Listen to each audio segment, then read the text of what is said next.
Latest live അപ്ഡേറ്റിലേക്ക് പോകാം. നമ്മുടെ ഗബ്രീൻ്റെ പ്രശ്നം ബിഗ് ബോസിൻ്റെ കപ്പോ ടാസ്കോ അവിടെ ജീവിക്കുന്നതോ ഒന്നുമല്ല. നമ്മുടെ ഗബ്രീൻ്റെ പ്രശ്നം ജാസ്മിനെ പിരിയുന്നതാണ്. അതായത് ഈ ചെറിയ കുട്ടികൾക്ക് കുറച്ച് നേരം പോലും അമ്മമാരെ പിരിഞ്ഞിരിക്കാൻ കഴിയില്ലല്ലോ, ആ അവസ്ഥ. ഒരു നിമിഷം പോലും ജാസ്മിനെ പിരിഞ്ഞിരിക്കാൻ കഴിയില്ല. കാരണം വേറൊന്നുമല്ല, മറ്റേ പവർ ടീമിലേക്ക് ക്യാപ്റ്റനെ കയറ്റുന്നത് നിർത്തിയല്ലോ. അപ്പം ക്യാപ്റ്റൻ പുറത്ത് കിടക്കണമല്ലോ. അതുപോലെ തന്നെ ടീമും മാറുകയാണല്ലോ, ടീമും മാറ്റിയല്ലോ. ഇതൊന്നും നമ്മുടെ ഗബ്രിച്ചേട്ടന് സഹിക്കാൻ കഴിയുന്നില്ല. അസ്ഥിക്ക് ഇടിച്ചിരിക്കാന്നാണ് തോന്നുന്നത്.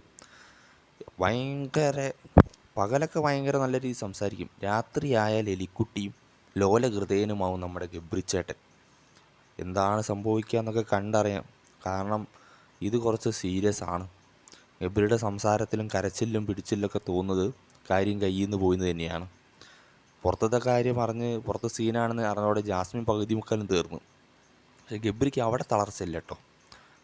പുറത്തെ സീനാണോ, അങ്ങനെ അങ്ങനെ ആവട്ടെ, അങ്ങനത്തെ ഒരു മൈൻഡാണ് ഗബ്രിക്ക്. പക്ഷേ ജാസ്മിൻ അവിടെ തകർന്നിരിക്കുകയാണ്. ഇപ്പം ഇന്നലെ രാത്രി ലൈവിൽ സംഭവിച്ചുകൊണ്ടിരുന്ന ഇരു കൂട്ടരും അങ്ങോട്ടും ഇങ്ങോട്ടും പരസ്പരം കരയുക.